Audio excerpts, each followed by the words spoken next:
மறையலை தொலைக்காட்சி அன்பர்கள் அனைவருக்கும் வணக்கம்.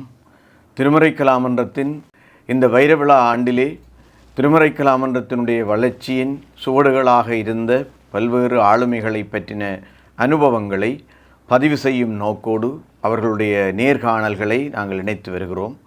அந்த வகையிலே திருமறை கலாமன்றத்தினுடைய செயலாளராக கடந்த 40 வருடங்களுக்கு மேல் பணியாற்றிய திரு CM நெல்சன் அவர்களை நேர்காண இருக்கின்றோம். திரு CM நெல்சன் அவர்கள் மிக நீண்ட காலமாக திருமறை கலாமன்றத்தினுடைய நிர்வாக பணிகளிலே அமரர் மரியசீவர் அடிகளாரோடு மிக நெருக்கமாக பணியாற்றியவர். திரு CM நெல்சன் அவர்களை வரவேற்பதில் மகிழ்ச்சி அடைகின்றோம். வணக்கம். வணக்கம்.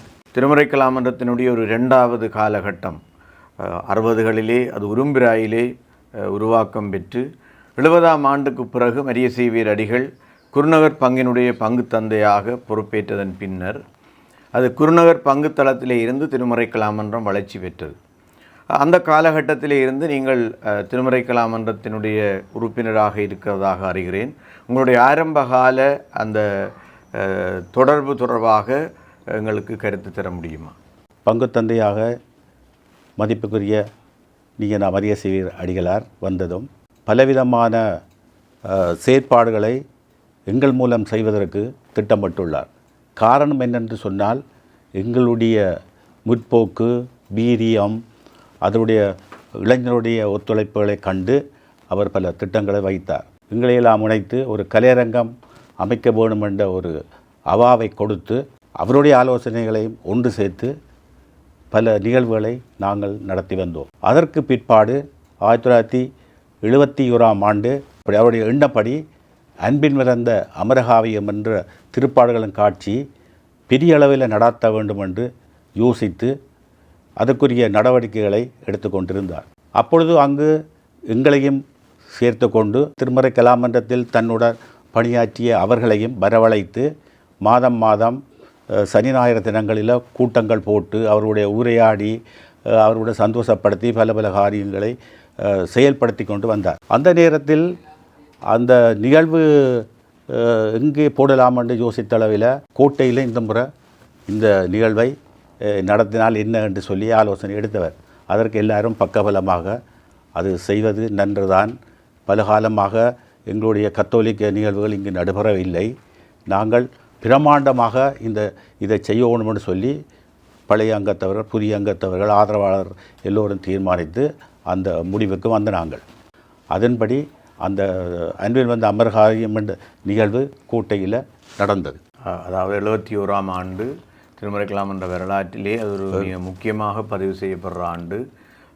யாழ்ப்பாண அந்த டச்சு கோட்டையினுடைய மதில்களிலே நான் நினைக்கிறேன் கிழக்கு பக்கத்தில் இருக்கிற முதல் ஆரம்பம் துவங்கி முனியப்பர் கோயில் மட்டும் அந்த அந்த ஸ்டேஜ் மதில்சுவரை அடிப்படையாக கொண்டு திருப்பாடுகளின் காட்சி ஆரம்பிக்கப்பட்டதாக நாங்கள் அறிந்தோம். அப்போ அந்த மதில் சுவர்களை எப்படி அரங்காக மாற்றினீர்கள்? அதில் அந்த மதில் சுவருக்கு கிட்ட ஒரு 6-7 அடிக்கு பிற்பாடு கீழே அகழி இருந்தது. அந்த நடபாதை மாதிரி இருந்த அந்த இடத்தைத்தான் அரங்கா அது மேடையாக பாவித்தது. அது பாவிச்சு கொண்டு பிற்பகுதியில் பேக்ரவுண்டு அதாவது காட்சி அமைப்பு அதுகளுக்காக பல இளைஞர்களை சேர்த்து ஒரு 20 அடி அகலம் 10 அடி உயரத்தில் ஒரு தட்டி மாதிரி அடித்து அதை தூக்கி கொண்டு, அதாவது ஒவ்வொரு நிகழ்வுக்கும் தூக்கி கொண்டு போகிறதுக்கு எங்களுடைய இளைஞர்களை பயன்படுத்தினது. கிட்டத்தட்ட நான் இருக்கிறேன் அது ஒரு 25 இளைஞர்கள் இருப்பார்கள் என்றால் அவ்வளோ தட்டி பாரம். இப்போ முதலாவது காட்சி கேசுநாதர் பாடுபடுற என்றால் அந்த தட்டியை கொண்டு வந்து அந்த இடத்துல வைக்கணும். 2வது என்ன நடக்க போகிறதோ அந்த காட்சிக்கு அதை அரைக்கி அங்கே கொண்டே வைக்கணும். அப்படி அந்த முழுக்க பயன்படுத்தி அந்த மேடையை பயன்படுத்தி அந்த முனியப்பர் கோயில் மட்டும் அந்த தட்டியில் இருந்தது. அந்த தட்டியில் என்ன நடந்ததுன்னு சொல்லி சொன்னால், கொழும்பில் இருந்து கொண்டு வரப்பட்ட பராக்கிரம பாவுடைய லைட்ஸும் அதோட ஒளிமயப்புன்னு சொன்னால் அந்த சீன் அந்த பின்னுக்கு அப்படியே ஓடிக்கொண்டு இருக்கும். அதில் அந்த நாடகங்களை நடத்தினது. அதாவது ஓவியங்கள் பாவிக்காமலே அந்த ஃபில்மில் இதில் போட்டு அந்தந்த காட்சியில் அந்த அவர்களும் பூர்ரெண்டா சும்மா இல்லை, அதையும் அந்த சரியான இடத்துல கொண்டு வச்சா தான் அவரோட ப்ரொஜெக்டருக்கு உதவியாக இருக்கும் செய்கிறதுக்கு. அப்போ அதுக்கு இளைஞர்கள் கை கொடுத்து நின்றவர்கள். அதாவது அந்த அந்த ப்ரொஜெக்டரை இயக்கியது எல்லாமே பராக்கிரமாஸ் அவர்களெல்லாம் கொண்டு வந்தவர். அவர் நாங்கள் வந்து கொடுத்துனாங்க நம்பர் 1 என்ன நம்பர் 1 என்ன வரணும், 2வது என்ன வரணும், 3வது வரணும், 4வதுன்னு சொல்லி அது ஒரு பெரிய ஒரு என்ன சொல்கிறது ஒரு திட்டமிடல் போட்டு நம்பர்ஸ் கொடுத்து அதன்படி அந்தந்த டைமுக்கு அந்தந்த இது நடக்கும். அதே மாதிரி தான் நடிகர்களும் அந்தந்த டைமுக்கு அதில் வருவார்கள். ஒரு கட்டத்தில் வந்து எங்களுடைய அண்ணாவி பாலதாஸ் அவர்கள் பாமகனிவாண்ட பாட்டுக்கு வரணும். ஆனால் லைட்ஸ் வந்துட்டு அவர் வரையில் அவர் லைட்ஸ் போன புறான் அவர் வந்தவர். அது ஒரு பெரிய சங்கடமாக போச்சு. அந்த காட்சி துவங்கைக்கில் இந்த லைட்ஸோட வந்த டைமுக்கு அவர் வராவிட்டால் அது லைட் வந்து போயிடும். ஆனால் அவர் வந்து அதுக்குள்ளே எம்பிட மாட்டார். அவருக்கு அந்த சான்ஸ் இல்லாமல் போயிடும். அப்படி ஒன்று நடந்தது. அப்போ அந்த நீண்ட மேடை நீங்கள் அதாவது பின்னுக்கு இருக்கிற காட்சி துண்டங்களை இளைஞர்கள் நகர்த்த அந்த காட்சிகளிலே ப்ரொஜெக்டர் மூலமாக காட்சி பின்புலங்கள் விழுத்தப்படும். அதோட அந்த சவுண்டர் வேலை செய்ய அது நாடகமாக உருவெடுக்குது. அப்போ ஒரு மிக பிரமாண்டமான ஒரு முயற்சியை அந்த 71ஆம் ஆண்டே அது மேற்கொள்ளப்பட்டு என்பது மிகுந்த சவால், மிகுந்த வேலை. அப்போ அந்த மேடை அமைக்கிறதுல அந்த காட்சி துண்டங்களை உருவாக்குறதுல எவ்வாறான முயற்சிகள் மேற்கொள்ளப்பட்டது? அதுவும் வந்து ஒரு பெரிய ஒரு கேள்விக்குறிதான், பெரிய ஒரு கஷ்டமான காரியம். அது வந்து எங்களுடைய இளைஞர்கள் மாத்திரமல்ல, மல்லாகத்தில் இருந்து அருளானந்தம் அவரோட தலைமையில் ஒரு குழு கொண்டு வந்தது. அதோடு இங்கிருந்த இளைஞர்கள் கிட்டத்தட்ட ஒரு 40-50 பேரும் அவருக்கு துணையாக இருந்தது அந்த மேடைகளை அமைச்சது. இப்போ சில்வ காட்சிகள், அதுகள் பூங்காவனம், சில்வ இங்கே கொண்டு போகிறது வைக்கிறது அதெல்லாம் வந்து ஆழமான ஒரு அகழியாக இருந்ததுனால ஆனால் அதே நேரத்தில் வந்து அவர்கள் ஆயுதப்படுத்தினது முழுக்க உடுப்பெல்லாம் போட்ட வந்து அந்த அகழிக்கு கீழே தான் வந்து தைக்கிறது கிக்கிறது எல்லாம் மேக்கப் பண்ணி கொண்டு அந்தந்த டைமுக்கு அவையெல்லாம் வருவாங்க. அப்போ இதில் வந்து ஒரு சின்ன ஒரு விஷயத்தை குறிப்பிடணும் நினச்சி சொன்னால் எங்களுக்கு கடைசி நேரத்தில் வந்து ஒரு ஒரு சமிக்கை ஒன்று வந்தது என்னென்னு சொன்னால் இந்த நாடகத்தை 10 நிமிஷத்துக்கு முதல் முடிக்கணும்னு சொல்லி, அதாவது இன்ஸ்பெக்டர் தேவசாயம் அவரோட பெயர் கேகஸ்லேருந்து சொன்னவர் முடிக்கணும். அன்றைக்கு தான் அந்த புரட்சி நடந்த நாள். அவரோட டைம் படி எங்களுக்கு நாங்கள் 10 நிமிஷத்துக்கு முதல் இதை முடிக்க வேணும் என்னென்னு சொன்னால் இங்கே ஒரு ஆபத்து வரப்போகுதுன்னு அவங்களுக்கு மேற்கூறிய தெரிஞ்சபடியாக இருந்தது. அப்போ எல்லாம் போலீஸ் காவலாக இருந்தது. அப்போ எங்களுக்கு தெரியாது, அவருக்கு காவலாக இருந்தது. அப்போ நாங்கள் கடைசி நேரத்தில் வந்து ஆண்டவரை அந்த தூக்கு மேடைக்கில் வச்சு உயிர்த்திர காட்சி அங்கே தான் செட் பண்ணிடுறோம். அப்போ நாங்கள் இங்கே இருந்து உடுப்புகளை எல்லாம் போட்டுக்கொண்டு பூஞ்சானர்கள் காட்டுறதுக்காக கட்டி அது இதுகளோட 4 பேர் நாங்கள் போனாங்க. போக அந்த முகப்பு வாசலில் போலீஸ்காரன் சொன்னால் போக நீங்கள் முடியாது அப்படின்னு சொன்னால், அப்போ நாங்கள் சொன்னோம் இப்படி நாடகத்துக்கு வந்துடுறாங்க, நாடகத்துக்கு ஆண்ட உயிர்த்திர காட்சி இந்த இப்படியெல்லாம் வந்துட்டு நாங்கள் உடுப்பெல்லாம் போட்டுருக்கோம், இந்த சாமானையெல்லாம் கொண்டு எங்களுக்கு செய்தி ஆகணும் என்று சொல்ல, அப்போ தமிழ் போலீஸும் சிங்கள போலீஸும் ஜோதிச்சு போட்டு நீங்கள் உங்களை நம்பி அனுப்புகிறோம், இது ஒரு பிரச்சனையான ஒரு கட்டம் இருக்குது, ஆனால் நீங்கள் கேட்டது குணங்க உங்களுடைய சமய இதுக்காக உதவி செய்யணுமென்றக்காக நாங்கள் உங்களே விடுகிறோம் என்று சொல்லி தான் அதுக்குள்ளார விட்டார். அவர்கள் விட்டு போய் அந்த அகழிக்குள்ளார நடந்து வந்து திருப்பி வந்து மேலே ஏறோடும். அந்த கோயில் ஒன்று இருந்தது, இப்போ எல்லாம் உடைச்சிப்படாங்க. அந்த கோயிலால் மேலே போய்க்கல அதில் தான் வந்து ஆயத்தத்துக்குரிய, அதாவது அந்த அட்டாக் ஆயத்தத்துக்குரிய ஆட்களும் அதெல்லாம் இருந்தவர்கள். நாங்கள் அதில் கவனம் செலுத்த இல்லை. எல்லோரும் நல்ல விளம்பான பொடிகள் ரன்னிங் ஷோட்டோட எல்லோரும் பதுங்கி இருந்த மாதிரி தான் எல்லாம் இருந்தது. எங்களோட ஒரு கதை காரியமில்லை. நாங்கள் போய் எங்களுடைய அந்த காட்சி அந்த டைமுக்கு முடிச்சுட்டு வந்த உடனே ஒரு கிட்டத்தட்ட ஒரு 5 நிமிஷத்துக்குள்ளே அந்த வெளிச்சத்தான் வந்துச்சு. அதே நேரத்தில் நாங்கள் வந்து போயிட்டு மேலே போயிட்டு திரும்பவும் அகழிகளுக்கு வர்றது நேரத்தில் சத்தம் கேட்டோன்னா எங்களுக்கு ஒன்றும் செய்யலாம் போயிட்டு சொன்னால் நாங்கள் போக வழியில் அங்கேருந்து ஷூட்டிங் சத்தம் வந்தது, லைட் சத்தம் வந்தது, என்ன செய்கிறேன்னே தெரியாது. அப்போ எங்களோட வந்த 4 பேரும் என்ன செய்தோம்னு சொன்னால் இது என்ன நடக்கவோ தெரியாது, நாங்கள் என்னத்துக்கும் ஏறுவோம்னு சொல்லி அந்த ஒரு ஏணி கொண்டு போனாங்க. அந்த ஏணிக்கு அப்படியே சாத்தி போட்டு அப்படி ஏறி நாங்கள் அந்த நேரத்தில் இளைஞராக இருக்கும் பொழுதுதான் இப்போ அந்த யோசனை வருது. அதில் இருந்து படிக்கு அவங்களால பாய்ந்தால் எங்களுடைய ஆக்கள் இருந்த இடத்துல போய் சேர்ந்தனாங்க. அவங்களுக்கு உடனே மெசேஜ் வந்துட்டு நீங்களாம் இந்த நடிகர் உங்கள் ஆக்களெல்லாம் உண்டாக்க சொல்லி அதோட நாங்களும் போய் சேர்ந்து கொண்டு இருந்தாங்க. இது ஒரு மிக முக்கியமான சம்பவம். 71ஆம் ஆண்டு சேகூரா கலகம் கோட்டையில் நடைபெற்ற நேரம் அங்கிருந்த ரோகண விஜயவீர அவர்களை காப்பாற்றி கொண்டு போவதற்காக மேற்கொள்ளப்பட்ட ஒரு பாரிய புரட்சி வேலை திட்டம். ஆகவே இந்த திருப்பாடுகளின் ஆற்றுகையும் அந்த வேலை திட்டமும் அவர்கள் ஒருங்கிணைந்து அவர்கள் சிந்தித்திருக்கிறார்கள். அப்போ அதற்கிடையிலே உண்மையிலேயே அந்த பாடுகளின் காட்சி முடிந்ததன் பின்னர் தான் அந்த புரட்சி நடைபெற்று அதுக்கு சம்பந்தமானவர்கள் எல்லாம் கைது செய்யப்பட்டார்கள். ஆகவே நீங்கள் நாடகம் நிறைவடைந்த பின்னர் இந்த அங்கே நடந்த சதி புரட்சிகளின் பின்னணியில் நீங்கள் எல்லாரும் அங்கே தங்கி நின்றீர்களா அல்லது வீடுகளுக்கு வந்து விட்டீர்கள்? அது நடக்க நாங்கள் எல்லாம் வந்து அங்கே அவருடைய அந்த விவசாயம் இன்ஸ்பெக்டருடைய அறிவுறுத்தலின் பேரில் அந்த மைதானத்துக்குள்ளே நடக்கலையே எல்லாரும் இருந்தாங்க. அந்த நேரத்தில் வந்து எங்களுக்கு செய்த அந்த சிங்கள நண்பர் லைட் ஒளி பிராக்டர்ஸ் அவர் வந்து அவர் வெளியால் போய் ஒரு வரையக்க அவர்கள் பிடிபட்டுட்டார்.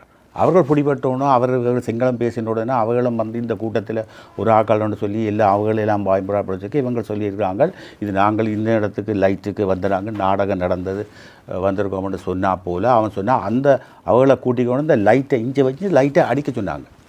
அதெல்லாம் அதிகமான கிளர்ச்சிக்காரர்கள் என்று சொல்லவோ புரட்சி என்னவோ அது இந்த மாதிரி பிடிபட்ட என்ன தெரியாது. அவர்கள் அதுக்குள்ளே கூடுதலாக பிடிபட்டவர்கள். அதில் சில பேர் இறப்புக்கும் காரணமாக இருந்தது. இரண்டாவர்கள் ஒன்றும் செய்யலாம் போய் எங்கட இல்லை, அவற்றை லைட் பெரிய வேகம் கூடிய தூரம் 100 மீட்டருக்கு மேலே பாயும் அந்த லைட் ஃபோக்கஸ் லைட்டுகள். அப்போ அதெல்லாம் அந்த நிகழ்வு நடந்துட்டு திருப்பாடலின் காட்சி இந்த ஒரு நீண்ட மேடை நான் நினைக்கிறேன் திருமுறைக்கலாம் என்ற வரலாற்றிலும் அது ஒரு புது முயற்சி, முதல் முயற்சி. அது பார்வையாளர் மத்தியில் எப்படியான வரவேற்பை பெற்றது?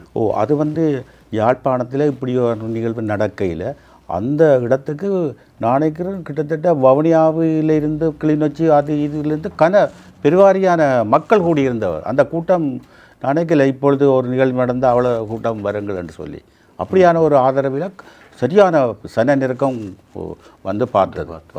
அது நினைக்கிறேன் ஒரு அந்த இடத்துலேருந்து ஒரு கத்தோலிக்க நிகழ்ச்சி இதோன்றது நாங்கள் பெருமைப்படக்கூடியதாக இருக்கின்றது. எல்லா மக்களும் ஒரே நேரத்தில் இந்த அன்பில் வந்து அமரகாவியம் என்ற திருப்பாடுகளை காட்சியை பார்ப்பதற்கு கொடுத்து வைத்தவர்கள் தான் சொல்ல வேண்டும். பாரிய ஒரு முயற்சி அந்த காலகட்டத்தில் நடைபெற்றிருக்கிறது. அதற்கு பின்னர் 70களிலே மரியசீவியர் அடிகள் இந்த திருமுறை கலாமன்றத்தை வளர்ச்சி நோக்கி கொண்டு செல்லுகிற போது அந்த திருப்பாடுகளின் காட்சிக்கு பின்னர் அவர் மேற்கொண்ட முயற்சிகள் நாங்கள் அறிந்த வகையிலே வீரசிங்கம் மண்டபத்திலேயே பல நிகழ்ச்சிகள் நடைபெற்றதாக அறிகிறோம். அவை பற்றி ஏதாவது கூற முடியுமா? நடன நாடகங்கள் அருளும் நடன நாடகம் நடந்தது. மற்றது பலிக்கிழம் என்ற ஒரு நாடகமும் போட்டது. அந்த பலிக்கிழம் நாடகத்தில் விமர்சனமாக பன்னீர்செல்வம் என்ற ஒரு பத்திரிகையில் எழுதியிருந்தார். தான் இதுவரையில் இப்படியான ஒரு நாடகத்தை பார்க்க இல்லை, பேசுவதற்கு ஒரு வார்த்தைகள் இல்லாமல் இருக்கும். இப்படி இருந்தாலும் இப்படியான ஒரு நிகழ்வில் நாங்கள் ஒரு சின்ன ஒரு பிழை ஒன்று நடந்தது, அதை சுட்டி காட்டினார். நாங்கள் வந்த செட்டிங் இதில் அந்த படிப்படி மாதிரி வச்சதில் நாங்கள் போட்ட அந்த காப்பெட் அந்த கம்பளம் வந்து ஒரு கொஞ்சம் விலகி இருந்தது, கீழ்ப்பக்கத்தார். அதுதான் ஒரு குறையொன்று சொல்லலாமே தவிர வேறொருக்கும் சொல்வதற்கு சொல்ல முடியாதுன்னு சொல்லி அவர் பகிரங்கமாக ஒரு பத்திரிகை வீரேசரி பத்திரிகையில் எழுதியிருந்தவர். அப்படி அந்த வரவேற்பு பெற்று அப்போதைய நிர்வாக அமைப்பு அப்படி இருந்தது. திருமுறை கலாமன்றம் நான் நினைக்கின்றேன் உரும்பிராயில் கூட அவர்கள் ஒரு குழுமமாகத்தான் இயங்கியிருப்பார்கள். ஆனால் குருநாருக்கு வந்ததுக்கு பிறகுதான் செயலாளர், பொருளாளர் என்ற சில அமைப்புகளுக்குள்ளாலே இயங்குகிற சூழல் வந்தது. அந்த நிர்வாக அமைப்பை பற்றி விளங்கப்படுத்த முடியும்? நிர்வாக அமைப்பு வந்து அந்த நேரத்தில் தான் அதை எல்லா அங்கத்தவர்களையும் கூப்பிட்டு ஒரு கூட்டம் கொண்டு வைத்து அதில் ஃபாதர் வந்து தலைவர் என்று சொல்லி இல்லாத அவர் தான் அதுக்கு இயக்குனர் என்றும், அதுக்கப்புறம் ஒரு செயலாளர், பொதுச் செயலாளர், பொருளாளர் சம்மந்தமாக இருந்தால் கமிட்டி மெம்பர்ஸை போட்டு ஏகமாக இருந்தது. ஃபாதர் அதுக்கு அதோடு வந்து ஃபாதருக்கு நல்ல உதவியாக ஃபாதர் ரெட்னே ஆண்டவர் இருந்தவர். ஃபாதர் இருந்தவர். அவரும் தான் இதில் பற்றி வடிவான முறையில் ஒழுங்குபடுத்தி இருந்தவர்கள். அந்த பொருட்சேதங்கள் வந்தது, அதோட நிதியும் பிரச்சனையும் வந்தது. அந்த நிர்வாக அமைப்பு அப்படியே தொடர்ந்து வந்தது. அவங்களுக்கு அலுவலகம் கொண்டு இருக்கையில் ஃபாதரோட இடத்துல அலுவலகம். அதுக்கு பிறகு நாங்கள் வந்து மெயின் ஸ்ட்ரீட்டில் வந்து ஒரு நடுசிற கலாமன்றம் ஒன்று இருந்தது. அதில் ஒரு அறைய ஃபாதர் பிஎம்கிட்ட பெற்று அது தொய்ய விடாமல் அது நடக்கணுமென்றக்காக அவர் உதவி செய்து அதில் நாங்கள் அலுவலகங்களை நடத்தினாங்க. அந்த நேரத்தில் உள்ள நாட்டுக்கூத்து புத்தகங்கள், கலைப்பொருட்கள் அதுகளெல்லாம் கேட்க பிரச்சனை ஒன்று வந்துட்டு நாட்டு பிரச்சனை வந்ததால் அதுக்குள்ளே உள்ள சாமான்கள் எல்லாம் இல்லாமல் போச்சு. இன்னொரு இடத்தை வந்து தெரிவு செய்து நாங்கள் அந்த நிர்வாக ரீதியை தொய்ய விடையில் எந்த இது இருந்தாலும், இவ்வளவு கஷ்டம் இருந்தாலும், பொருளாதார நெருக்கடி இருந்தாலும், ஃபாதர் இங்கே இருந்து வெளிநாட்டுக்கு 10 வருஷமாக இல்லாமல் இருந்தபோதும் அந்த நிர்வாக கட்டமைப்பை செய்து நாங்கள் நாடக நிகழ்ச்சிகளையும் செய்து கலக சொந்தமான கொப்பிகள், ஆவணங்கள், உடுப்புகள் அதெல்லாம் செய்து கொண்டு நடத்தி கொண்டு வந்தாங்க. அதுக்கு ஒரு சின்ன ஒரு காசும் அவர் அனுப்பினவர் என்னென்னு சொல்லி சொன்னால் அதுக்கு ஒரு வாடகை கொண்டு கொடுக்கணும். அதோட அந்த வேலை செய்கிற ஆட்களுக்கு ஒரு 3000 ரூபா அப்படி அது பிள்ளைக்கு கொடுத்து தான் அதுகளை வளர்த்து கொண்டு அவர் வரும் மட்டும் நாங்கள் திருமறை கலாமன்றம் ஒன்றும் நடக்கையில், அலுவலக நடத்தையில் என்ற ஒரு குறைபாட்டுக்கு நாங்கள் இடம் வைக்கையில். அது எங்களோட மெய்சி வீரடிகள் வெளிநாடுகளிலே அவருடைய கல்வி படிப்புகளை மேற்கொண்ட காலகட்டத்திலே இப்படி ஒரு அறையிலே அந்த அலுவலகத்தை வச்சு இயக்கி கொண்டு இருந்திருக்கிறீர்கள். அப்போ அந்த காலகட்டத்திலே மெய்சி வீரடிகள் இல்லாத நேரத்திலே உபயான நிகழ்ச்சிகளை செய்திருக்கிறீர்கள். நாங்கள் வந்து நாடகங்கள் போட்டிருக்கிறோம், கருத்தரங்கங்கள் வச்சுருக்கோம், கலை சம்பந்தமான நிகழ்வுகள் வேறு இடத்துக்கு கொண்டு போய் யாரும் வந்து இந்த அதாவது வந்து இவர்கள் எழுதிய புத்தகம், அதாவது நாடக புத்தகங்கள், மறைநூல் வரிசை நாடகங்களை எல்லாம் போட்டிருக்கோம். அது எப்படி சொன்னால் பூசை முடிக்க நாங்கள் போய் ஒரு குரூப்பாக போய் அந்த ஒரு மானிப்பாயினா மானிப்பாயில் வந்து பூசை முடிய நாடகம் போட்டு காட்டியிருக்கிறோம். அது முதற்கொலை, சாமாரிய பெண் அப்படியான நாடகங்களை எல்லாம் நாங்கள் காசு இல்லாமல் இருந்த போதும், அது பணவசதி இல்லாத போதும் எங்களுடைய நடவடிக்கைகளை எந்த விதத்தில் குறையவில்லை.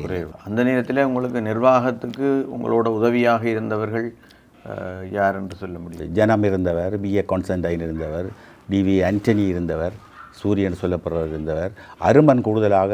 மற்றது நடிகர்களும் வந்து ஒரு பணம் இல்லாமல் அவர் தங்களை ஒருத்து சாப்பாடுகள் இல்லாமல் எல்லாம் ஒரு நாடகங்களை நடித்து ஒரு உருவாக்கி பல நாடகங்களை பல இடங்களை மேடையேற்றியிருந்தாங்க.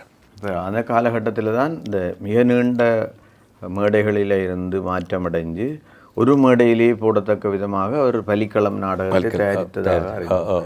அப்போ அந்த ஒரு மேடையில் ஒரு படச்சிட்ட மேடைக்குள்ள பலிக்களத்தை மேடையேற்றிய போது என்ன உத்திகளை எல்லாம் கையாளி அந்த யுத்திக்குரிய செட்டிங் இதுகளெல்லாம் செய்தது A.V. ஆனந்தன் அவர்களோட இருந்தவர். அவர் ஆண்டவருக்கு நடித்தவர். அவர் ஒரு காப்பெண்டர் தொழிலில் கொஞ்சம் அனுபவம் பெற்றவர். அவர் எங்களுடைய நாங்களே ஒவ்வொரு காட்சியும் ஒவ்வொரு இடத்துல வைக்கிறத ஒரே மேடையில் இல்லை அந்த காட்சியும் அமைச்சர். உதாரணத்துக்காக ஒரு அதாவது பிளாத்துவோட காட்சி வருதுன்னு வைப்போம். அந்த பிளாத்துவோட காட்சி வாரத்துக்கு ஒரு முன்னுக்கு ஒரு கேட்டு நடித்து போட்டு அந்த செட்ஸை ஒரு 2-3 கடைசி 7 நிமிஷத்துக்குள்ளே அதை உருவாக்கி போடுவோம். பின்னுக்கு வைக்கிறது, அப்புறம் அதை தூக்கி அதுக்குள்ளே கொழுவுறது, வைக்கிறது எல்லாம் எடுத்து செய்து போட்ட உடனே அந்த கேட்டுன்னு எடுத்த உடனே இவற்ற காட்சி நடக்கும், பிளாத்தோட காட்சி நடக்கும். அரைகிற காட்சிக்கு இந்த மாதிரி வைக்கணும்னு சொல்லிச்சுனால் பின்னுக்கு வந்து கேட்டுன்னு அங்கே வந்து அந்த அதாவது நிலத்திலேயே சிலுவை வைக்கக்கூடிய அளவில் அந்த சிலுவையை வச்சது. அப்படியே சிலுவையை கீழே பாதம் செய்து அந்த சிலுவையை அப்படியே உயர்த்தி கொழுவலாம். அது பள்ளங்களில் மட்டும் கொண்டு தரும். அப்போ அது செய்யணுமெண்டா என்ன செய்கிறேன்னு சொன்னால் இந்த கேட்டுனுக்கு முன்னால் உள்ள இதை இன்னொரு கேட்டு நடிச்சிட்டு கலட்டணும் அவ்வளோத்தை. அது ஒரு 5-6 இருக்குது. அதுக்கூடிய எங்களோட செட்டிங் குரூப் பண்ணான்னு சொல்கிறது. அவங்களெல்லாம் வந்து ஆட்கள் எடுத்து 5 நிமிஷத்தில் எடுத்த உடனே அந்த அரைகிற காட்சி வரும். அந்த ஒரே மேடையில் எல்லா காட்சிக்கும் அவரவர் பொறுப்பான வேலை செய்து உடனே 5 நிமிஷம் 7 நிமிஷத்துக்குள்ள பிந்தாது. அந்த காட்சி முடிகிறதுக்கு இடையில ஒரு படக்காட்சி மாதிரியே அப்படியே வந்துடும். அப்போ அதாவது இந்த பலிக்களம் நாடகம் ஒரு நீண்ட பெருமேடையில் போடப்பட்ட பாடலின் காட்சியை ஒரே மேடையிலான காட்சி விதானிப்பு அமைப்புகள்னால், அதாவது ஒரு காட்சிகளையும் திரைக்கு பின்னாலே ஆயத்தப்படுத்தி திரை திறக்கின்ற போது அந்த காட்சி இருக்கும். பின்னர் மீண்டும் திரை மூடி காட்சி அடுத்த போது அடுத்த காட்சிக்கான ஆயத்தங்களை பெரிய ஒரு அப்படி ஒரு மிக நுட்பமான அரங்க பொறிமுறையோடு அந்த பலிக்களம் மேடையேற்றப்பட்டது சிறப்பாக இருக்கும். மற்றது அதுகளையும் காட்சியில் சுருக்கி இப்போ ஓசானா வருந்தானே ஓசானான்னு சொல்லி சொன்னால் யுக்தியை பாவித்து ஒரு பக்கத்து மூலையில் சரி ஒரு பக்கத்து இதில் வந்து ஒரு சின்ன ஒரு செட் ஒன்று வச்சு போட்டு ஆக்கள் இல்லை ஆக்கள் வந்து காட்டுறது. அந்த பாட்டு இருக்குது தானே, இந்த ஓசானாக்குரிய பாட்டு மக்கள் என்னோட தெரியல, எனக்கு ஞாபகத்தில் வரையில் அந்த பாட்டு வட்ட நாங்கள் பின்னால் 4-3 பேர் எடுத்து இப்படி காட்டுறது பூரா மாதிரி போகிறது. அப்படி வந்து இப்படி எல்லாம், அதாவது இளம் மட்டும் தெரியும், ஆக்கள் ஒன்றும் தெரியாது. அதில் அந்த ஓசானா பாட்டுக்கு அது அப்படியே போய்கொண்டு இருக்கும். அப்படியான யுக்திகளும் அதில் பயன்படுத்தி இருக்குது. இந்த பலிக்களத்தை எந்தெந்த இடங்களில் கொண்டு சென்று 14 இடத்துல மேடையேற்றினாங்கள். இங்கே வந்து யாழ்ப்பாணம், உரும்பிராய், நீர்கொழும்பு, மற்ற முல்லைத்தீவு. இப்போ முல்லைத்தீவில் அந்த பலிக்களத்தை மேடையேற்றைகள் வந்து ஆண்டவர் மேலே குருசு உயர்த்தி சாகிற நேரத்தில் வந்து அவர்கள் நாங்கள் ஸ்டேஜ் அப்போ அடிக்கையில் அங்கே அவர்கள் ஸ்டேஜ் போட்டு தந்தவர். அந்த ஸ்டேஜ் வந்து கொஞ்சம் கீழே கீழே போக வந்து அந்த நேரத்தில் எங்களோட செட்டிங் ஆட்கள் வந்து உடனே என்ன செய்தாங்கன்னா கீழே போய் தங்களுடைய முதுகை கொடுத்து கொண்டு அந்த காட்சி மூடி மட்டும் நின்றவர்கள். அது ஒரு மறக்க முடியாத ஒரு சம்பவம். அது இன்றும் அதை பார்க்க பெரிய ஒரு நினைக்கவே ஒரு புல்லரிக்கிறது. இப்படியான அதாவது மேடை சரிகிறது கீழே போய் முட்டு கொடுத்து கொண்டு இந்த முடி மட்டும் அந்த அந்த காட்சி மொழி மட்டும் அவர்கள் இருந்தவர்கள். நகைச்சுவையாக சொல்ல போனால் இப்போ நாங்கள் இவர்கள் அதாவது நடிகர்கள் வந்து நாங்கள் தான் முதல் போகிறது பஸ்ஸில் போய் எல்லாம் செய்து ஆயத்தப்படுத்துகிறது தான் நடிகர்கள் வருவார்கள். நடிகர்கள் வந்த பிறகு இதெல்லாம் நடக்கும். அவங்க அப்படியே நடிகர் பஸ்லேயே போயிடுவாங்க. செட்டிங் கார் தான் எல்லாத்தையும் காலை டீ பூட்டி கொண்டு போய் அடுத்த இடத்துல எங்கே இருக்கோ அங்கே போய் முதல் இறங்குறது. அதுக்கு பிறகு தான் இவர்கள் நடிகர்கள் வருவாங்க. 2 குரூப்பாக செயல்பட்டது. அதே நேரத்தில் ஒரு கேகஸில் சீமெண்ட் ஃபேக்ட்ரியில் தேவராஜன் இருக்கையில் இந்த நாடகத்தை போடுறதுக்கு ஒழுங்கு செய்தவர். அந்த நாடகம் வந்து கிளே இருக்கிற அந்த சீமெண்ட் ஃபேக்டரி சீமெண்ட் செய்கிற இடத்துல கொண்டு வந்து விட்டாச்சு. அது மலை மாதிரி இருந்தது. அதில் வைக்கலாம்னு ஆலோசனை போனால் அதை கிண்டி எடுக்கிறதுக்கே ஒரு பெரிய ஒரு ஏலாக போச்சு. அது அந்த அலுவாங்க போட்டு கிண்டு. அப்போ கோபாலண்ட எங்களுடைய பையனோடு இருந்தார், அவர் அருமன் அவங்களெல்லாம் எல்லாம் கிண்டிக்கணும். அது மாத்திரம் கிண்டி முடிஞ்சு போக நான் இது ஒரு டேப் எதுவும் எடுக்கணும் முடியாமல் நான் இங்கே யாழ்ப்பாணம் வந்துட்டேன். டேப் எடுக்கிறது பார்த்தா ஒரு காத்தோண்டு வந்து செய்ததெல்லாம் முடிஞ்சு சரிச்சு போட்டு இவங்க வந்து இது பஸ்ஸில் அப்போ டெலிஃபோன் வசதி ஒன்று இருக்கையில் இவங்க பஸ்ஸில் இருந்தால் இங்கே இருக்க அங்கே போய் பார்த்தா அங்கே எல்லாம் சரிஞ்சு கிடக்க என்ன செய்ய போகிறீங்கிறது நானும் வெளிக்கிறோம் வாங்கன்னு சொல்லி உடனே போய் எல்லாம் இறங்கி ஒரு மடத்தியாலத்தில் கிட்டத்தட்ட எல்லாம் இல்லை கிண்டி நடங்கள் அந்த சரிஞ்சதில் உடனே ஒரு மாதிரி செப்பனை போட்டு நாடகம் நாங்கள் நடத்தினாங்க. அது வந்து அதுவும் வந்து இயற்கையாக இந்த கூட்டை இயற்கையாக இருக்குமா போல சிமெண்ட் ஃபேக்டரிக்காரர் அந்த மறித்து அந்த கிளே மண் மேடையாக செய்து தான் அதுக்குள்ளே நடத்துகிறது. அப்படியான ஒரு பெரிய துன்பங்கள்லே இந்த படிகள் என்ன சொல்கிறது உற்சாகமாக மனதை தடவிடாமல் எடுத்த வேலையை முடிக்கிறது. அந்த ட்ரைனிங் ஃபாதர் ட்ரைனிங் தான். அப்படி ஒரு ட்ரைனிங் கொடுக்காட்டியா செய்யலாது. எவ்வளோ கஷ்டமான காரியங்கள். அதில் வந்து இதில் ஈடுபட்டாக்கள் எல்லாம் இந்த நாடக நடிகர் இந்த செட்டிங்கோட பொறுத்தவரை அவங்கள தங்கட வீட்டில் வந்து நாளைக்கையில் 2 மணித்தியானம் நின்றுப்பாங்கன்னு சொல்லி நாங்கள் வேலைக்கு போயிட்டு முடிஞ்ச வரைக்கான் மற்றாக்கள் வேலையை போவோம். அப்போ வெள்ளனையிலேயே 6:30க்கு வேலையை போய் 2 மணித்தியானம் 1:30 மணித்தியானத்தில் வேலையை முடிச்சுட்டு வந்துடுவோம் திருமுறைக்கலாமத்துக்கு. அவ்வளவு என்ன சொல்கிற அந்த ஆர்வம் அந்த எழுச்சி எடுத்ததை செய்யணும் சொல்லணும் ஃபார் சொல்லிவிட்டு செய்யணும். மானிப்பாய் போகிறோம்னா மானிப்பாய் போகணும், முழுக்கமாக இருந்தால் குளமாக இருப்பார், இந்த சாமான் அங்கே வைக்கணும் கீறணும் கொள்ளணும். அதுக்கிடையில் இந்த இன்னொரு விஷயம் என்னென்னு சொன்னால் ஃபாதருக்கா நாடகத்தில் பூசையில் முடிய அனௌன்ஸ் பண்ணிப்பட்டார். இப்படி நாங்கள் இப்படியான ஒரு அன்பில் வந்து அமரகாவியம் இதை போட போகிறோம். எங்களுக்கு ஒரு உடுப்பு பிரச்சனை இருக்குது. 6வது உடுப்புகள் கொடுக்க விரும்பினால் இதுகள் தாருங்கள் நாங்கள் தைக்கிறது. அப்போ விஏ கான்ஸ்டன்டைன் தான் அதுக்கு பொறுப்பாக இருந்து ஒரு பார்க்கல ஒரு கும்பலாக வந்து உடுப்புகள் வந்து சாரியது அதில் வெட்டி தான் கான்ஸ்டன்டைன் தலைமையில் இது பண்ணது. அப்போ அதை என்ன செய்யணும் டை பண்ணணும். எது அந்த இதுகளை சில இதில் டை பண்ணணும். அப்போ நான் வந்து இன்னொரு சுவாமியில் ஒரு லோவை போட்டு கொண்டு தான் நான் டை அடிக்கிறேன். அப்போ ஒரு ஒரு பெரிய ஒரு ஐயா வந்து சொன்னேன், சுவாமி சோஸ்திரம் எனக்கு பாவசங்கீதம் தாருங்களோ சொல்லி என்னட்டையும் கேட்குறேன். எனக்கு என்ன செய்கிறேன்னே தெரியாது. நான் வந்து போட்டது அந்த உடுப்பு டையில் படாமல் உடுப்பு. அப்போ அவர் சுவாமி என்று நினைச்சு வந்து இப்படியான ஒரு சம்பவம் எனக்கு ஒரு மறக்க முடியாமல் என்ன இருக்கிறது. அவரும் அந்த அவர் ஆடுறேன்னு சொல்லி சொன்னால் அந்த கோயில் சங்கெடுத்தான் ஒரு பெரிய ஒரு ஐயா ஒரு ஆள். அவருக்கு பெரிய எங்களை தெரியாமல் போச்சு. ஏன்னா அந்த உடுப்பட இது அதில் இன்னொரு ஒரு ஆள் இருந்தவர் புங்குடுதீவில் இருந்து அந்த பேர் வருதில்லை செல்வராஜா. அவர் வந்து ஃபாதரோடையே இருப்பேன். அப்போ எங்களுக்கு ஒரு மாஸ்டர் ரகசிய மாஸ்டர் இருந்தார். அவருக்கு வேலை இந்த நாடகத்தோடு ஒட்டி வார எல்லாருக்கும் சாப்பாட்டு பொறுப்பு. வர அவிச்சு கொட்டிக்கிட்டபடியே இருக்கும். ஆக்களை இந்த நேரம் போகிற வாரண்டியில் எல்லோரும் வழியாக சாப்பிட்டு எல்லாம் இது பண்ணி கொண்டு போவாங்க. அது சொல்லிட்டார் விடக்கூடாது. என்ன அவர் ஒன்று சொன்னால் நாங்கள் அவர் 1 அடி பாய்ஞ்சா நாங்கள் 2 அடி பாயோம். அதெல்லாம் அந்த வெற்றி இருக்கிறதுக்கு காரணங்கள் வாருது. மன்றத்தினுடைய வளர்ச்சியில் இந்த ஒரு நீண்ட அர்ப்பணிப்புகள் அறியக்கூடியதாக இருக்கிறது. அதே நேரத்தில் 72ஆம் ஆண்டு திருமுறைக்கலாம் மன்றம் நீளத்தில் இருந்து தமிழகத்துக்கு நாடக குழுக்கள் எதுவும் செல்லாத காலகட்டத்தில் திருமுறைக்கலாம் மன்றம் தமிழ்நாட்டுக்கு சென்று திருப்பாடுகளின் ஆற்றுகையை திருச்சி தேவர் மண்டபத்தில் வந்ததாக அறிகிறோம்.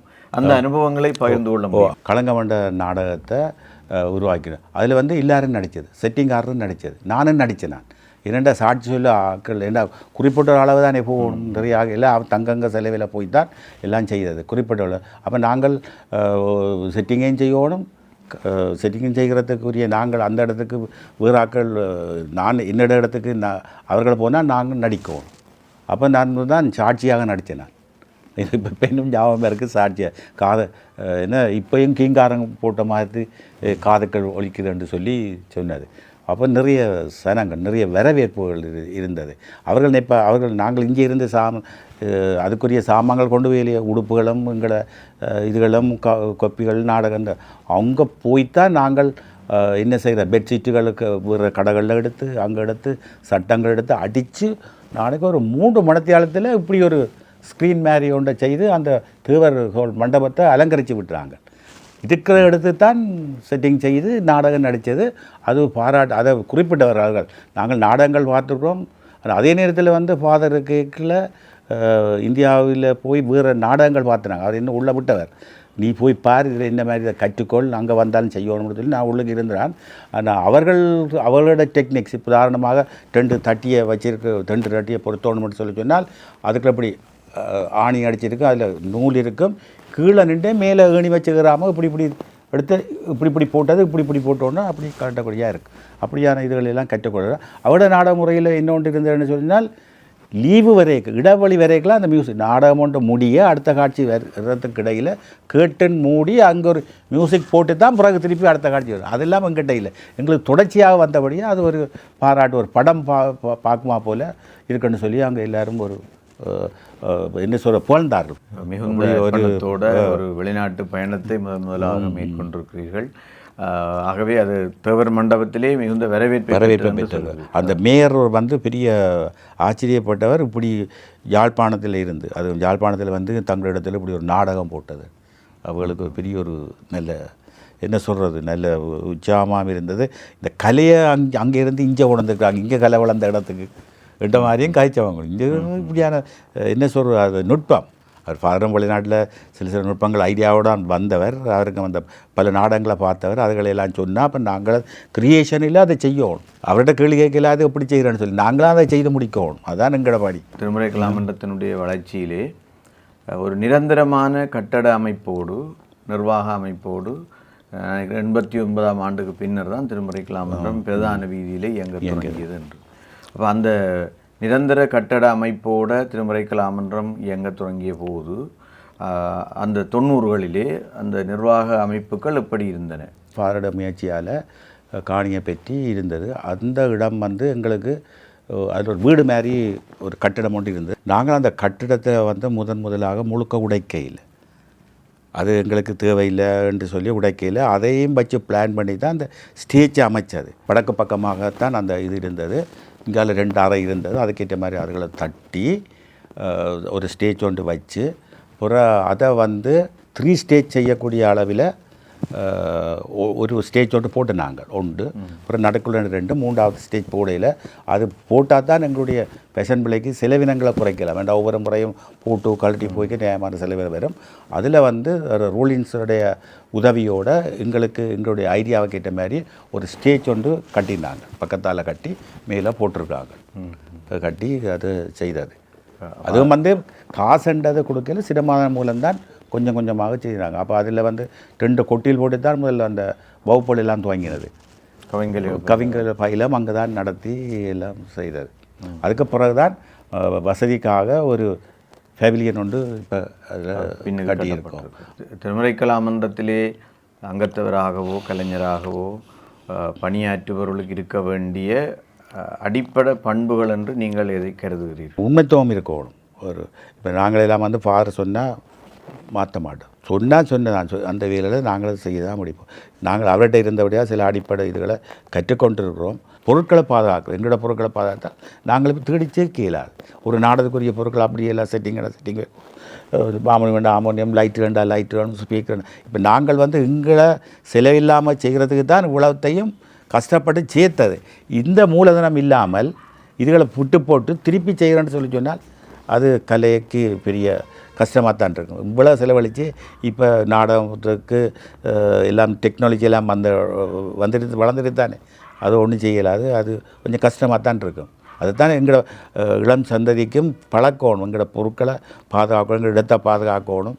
நாங்கள் நல்ல ஒழுக்கமாக இருக்கணும், வேறு சிக்கனம் இல்லாமல் வேறு பிரச்சனைகள் வராமல் பார்க்கணும். இந்த இளைஞர் யுவதிகள் இப்போ கூட இப்போ எங்களுக்கு நாடக பயிலகம் அது எல்லாம் இருந்தது. இப்போ திரும்ப நாடக பயிலந்தங்களுடைய அதில் ஒரு இது ஒன்று வரும், இது வரும் சிறுவர்களை கூட மறைக்க அது ஒரு ஜெனரேஷன் வரும். அவர்களை வழிப்படுத்தி கொண்டு போனால்தான் திருமறை கலாமன்றத்து மற்றவர்கள் நம்பி அனுப்புவார்கள். பிள்ளைகளையும் என்னவோ நடக்கிறதுக்கும் அங்கே எல்லாம் கட்டுக்கோப்பாக இருக்குது, எல்லாம் நல்ல மாதிரியாக இருக்கட்டும், அந்த அபிப்பிராயத்தை கெடாமல் நாங்கள் பாதுகாக்கணும். நிர்வாக ரீதியில் இது இப்போ கடைப்பிடிக்க வேண்டிய ஒரு முக்கியமான ஒரு விஷயம். நன்றி. அதாவது உங்களுடைய நீண்ட அனுபவத்திலிருந்து எங்களுடைய மரியசை வீரடிகள் தேடித்தந்த சொத்துக்கள் அவை பராமரிக்கப்பட வேண்டியவை. அங்கத்தவர்கள் ஒவ்வொருவரும் உண்மையோடு நடக்க வேண்டும், பொறுப்போடு நடந்து கொள்ள வேண்டும், எங்களிடம் இருக்கிற சொத்துக்களை பாதுகாக்க வேண்டும் என்ற பல விடயங்களை எங்களோடு பகிர்ந்து கொண்டிருக்கிறீர்கள். நீங்களும் எங்களுடைய இந்த வைர விழா ஆண்டிலே வைரத்தாரகையாக மதிப்பளிக்கப்பட்டவர். தொடர்ந்தும் நீங்கள் ஆரோக்கியமாக இருந்து மன்றத்துக்கு உங்களுடைய ஆலோசனைகளை வழங்க வேண்டும் என்று இறைவனை பிரார்த்தித்து, இந்த நேரம் வரை எங்களோடு உங்களுடைய கருத்துக்களை பகிர்ந்தமைக்கு எங்களுடைய நெஞ்சார்ந்த நன்றிகளை தெரிவித்துக் கொள்கிறோம். இதுவரை நேரமும் உங்களுடைய பெருமதிமிக்க கருத்துக்களுக்கு நன்றி கூறி விடைபெறுகிறோம். நன்றி.